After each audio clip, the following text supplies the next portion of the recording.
Caitlin Clark gets painfully honest on costly play in Fever loss versus Lynx. Indianapolis. Indiana Fever guard Caitlin Clark realized it instantly.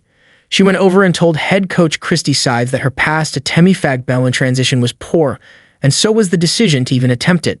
The Fever trailed by one possession with 5:13 to go in the fourth quarter when it occurred. They later succumbed 99-88 to the Minnesota Lynx on Friday night. Though Clark wasn't asked post-game specifically about that turnover, she took ownership. "Honestly, I thought we played really good in the fourth," Clark said afterward. "My turnover in transition is what I felt like kind of really ended the momentum for us.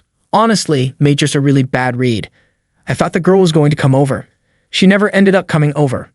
Clark read the Lynx's minds perfectly on the play leading up to her own turnover.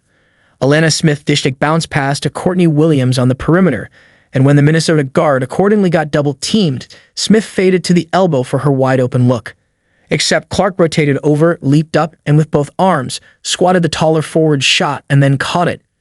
In that instant, the Rookie of the Year frontrunner flexed her talent she had been building. About 45 seconds before the block, Clark lost her defender on the arc and of course made the clutch basket to pull the Fever within 3 points. Teammate Aaliyah Boston read Clark's back cut the whole way.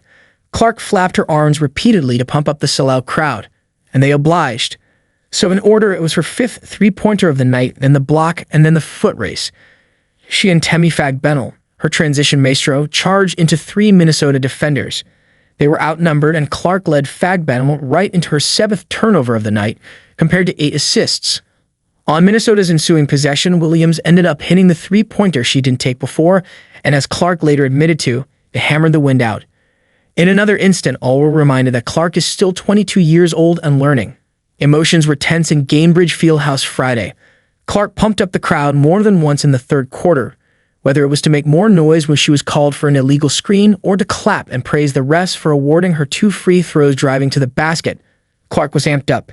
She clapped tensely while checking out of the game with 2 minutes to go in the third, too. Another reminder. This happened all before the three-pointer, then the block and the turnover. "She's just so passionate," Sides said. "When she is upset or mad, we've been working on trying to figure out how to get past those moments.